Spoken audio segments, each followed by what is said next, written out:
તો મિત્રો નમસ્કાર। આજની આપણે આ વિડીયોમાં જાણીશું કે કોઈપણ પેનડ્રાઈવની અંદર વિડીયો, ફોટા કે ગીતો આપણે કેવી રીતે નાખી શકીએ, એટલે કે પેનડ્રાઈવની અંદર ડેટા કેવી રીતે આપણે કોપી કરી શકીએ તેના વિશેની સંપૂર્ણ માહિતી આ વિડીયોની અંદર જોઈશું। તમારે મિત્રો સંપૂર્ણ માહિતી જોઈતી હોય, અલગ અલગ રીતો શીખવી હોય તો આ વિડીયો સંપૂર્ણ જોજો, તો તમને પૂરેપૂરો ખ્યાલ આવે કે પેનડ્રાઈવની અંદર આપણે ડેટા કેવી રીતે આસાનીથી કોપી કરીએ।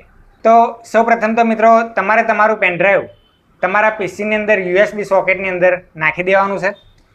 મિત્રો આપણે આપણું પેનડ્રાઈવ આપણા યુએસબી ડિવાઇસની અંદર નાખીશું એટલે આપણને આ રીતનો અહીંયા આગળ એક મેસેજ આવશે યુએસબી ડ્રાઈવ લખીને, તો એટલે કે આપણું પેનડ્રાઈવ કોમ્પ્યુટરની સાથે અટેચ થઈ ગયું છે। તો હવે મિત્રો આપણે અહીંયાથી ધીસ પીસી ઓપન કરવાનું છે, અથવા તો તે ઓપન ના કરવું હોય તો અહીંયાથી ફાઇલ એક્સપ્લોરર પર તમે ઓપન કરી શકો છો, અથવા તે પણ ના કરવું હોય તો અહીંયા પણ ધીસ પીસીનો ઓપ્શન આપેલો છે। જો આના સિવાય તમારામાં કોઈ પણ ઓપ્શન ના હોય તો અહીંયા સ્ટાર્ટ મેનુમાં જઈને અહીંયા ફાઇલ મેનેજર તમે અથવા તો ધીસ પીસી લખશો તો તે પણ અહીંયા તમને જોવા મળી જશે, તો અહીંયાથી પણ તમે કરી શકો છો। તો મિત્રો હું અહીંયાથી ડેસ્કટોપ પરથી ધીસ પીસી ઓપન કરી લઉં છું, એટલે કે મારા કોમ્પ્યુટરની અંદર જેટલી પણ ડ્રાઈવ છે તે બધી જ અહીંયા બતાવશે। હવે મિત્રો આપણે જે યુએસબી નાખ્યું તે આ યુએસબી છે આપણું। હવે આ યુએસબી બિલકુલ અત્યારે ખાલી છે। હવે મિત્રો આની અંદર આપણે કોઈ ડેટા નાખવો હોય તો સૌપ્રથમ તો આપણે જે ડેટા નાખવો છે અને જે જગ્યાએ આપણા પીસીની અંદર તે ડેટા છે તે જગ્યાએ આપણે જતા રહીશું। જેમ કે ડોક્યુમેન્ટની અંદર મારો કોઈ ડેટા હોય, સમજો કે આ કોઈ ફોલ્ડર છે, એની અંદરથી મારે આ ફાઇલ કોપી કરવી છે। તો મિત્રો સૌથી પહેલાં તો ફાઇલ સિલેક્ટ કરવા માટે આપણે કોઈ પણ ફાઇલની ઉપર ક્લિક કરીશું એટલે આવું બ્લુ ટાઈપનું એક આઇકોન બની જશે, એટલે મિત્રો એ ફાઇલ સિલેક્ટ થશે। હવે મિત્રો સિલેક્ટ થયેલી ફાઇલ જે આપણે કોપી કરવાની છે તેને કોપી કરવા માટેના પણ અલગ અલગ રીતો હોય છે। તો તેમાંની સૌથી સરળ અને ઇઝી રીત છે કે આપણે આપણા કીબોર્ડમાંથી Ctrl+C એટલે કે કંટ્રોલ અને સી જે સ્વિચ છે આપણા કીબોર્ડની અંદર તે દબાવીશું અને પછી છોડી દઈશું, એટલે કે આ ફાઇલ અત્યારે આપણી કોપી થઈ છે। હવે આપણે જે પણ જગ્યાએ નાખવાની છે, સમજો કે આપણે આપણા યુએસબીમાં નાખવાની છે, તો આપણે આપણા યુએસબીમાં પાછા જઈશું અને યુએસબી ઓપન કરીને અહીંયા Ctrl+V દબાવીશું તો તે ફાઇલ આપણી અહીંયા કોપી થઈ જશે। હવે મિત્રો આ ફાઇલ કોપી કરવા માટેના બીજા પણ અલગ અલગ રીતો હોય છે, તો બીજી રીતોમાં આપણે અલગ જોઈએ કે આ જે આપણું ફોલ્ડર છે, હવે સમજો કે આપણે આ ફોલ્ડરમાંથી અલગ અલગ વસ્તુઓ સિલેક્ટ કરવાની છે, એટલે કે માનો કે મારે આ ફાઇલ કરવી છે, આ કરવી છે, આ કરવી છે, આ કરવી છે, બધી મારે કરવી નથી, તો કોઈ પણ એક ફાઇલ સિલેક્ટ કરીને આપણે Ctrl+C દબાવીશું કીબોર્ડમાંથી। ત્યારબાદ આપણે જે પણ ફાઇલ કોપી કરવી હોય તેના ઉપર માઉસ દ્વારા ક્લિક કરતા જઈશું એટલે આ ટાઈપ બ્લુ આઇકોન આપણને દેખાશે। હવે મિત્રો આ જે બ્લુ આઇકોન દેખાય છે એને ફરીથી કોપી કરીએ એટલે કે Ctrl+C દબાવીએ તો પણ કોપી થાય, અથવા તો આ જે સિલેક્ટ થયેલી ફાઇલ છે તેમાંથી કોઈ એક ફાઇલ પર તમે રાઇટ ક્લિક દબાવો, રાઇટ ક્લિક દબાવશો એટલે અહીંયા આ પ્રમાણેની વિન્ડો ઓપન થશે। તેમાંથી અહીંયા જે કોપી લખ્યું છે તેના પર તમે ક્લિક કરશો તો એ તમે જે ફાઇલો સિલેક્ટ કરી તે બધી જ ફાઇલો કોપી થશે।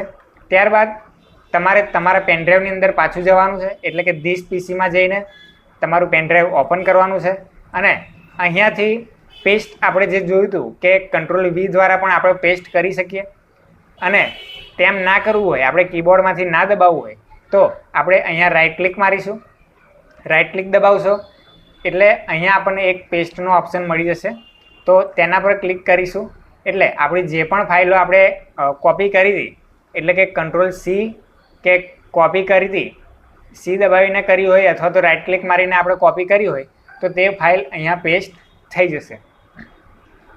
તો મિત્રો અહીંયા આપણને આ એક ઓપ્શન બતાવે છે કે રિપ્લેસ ઓર સ્કીપ ફાઇલ, એટલે કે તે કહેવા માગે છે કે તમે જે ફાઇલ કોપી કરી છે તે ઓલરેડી આ ડ્રાઈવની અંદર છે અને તેનું નામ પણ એ જ છે, તો શું તમે તે ફાઇલને ફરીથી તેના ઉપર જ રિપ્લેસ કરવા માગો છો?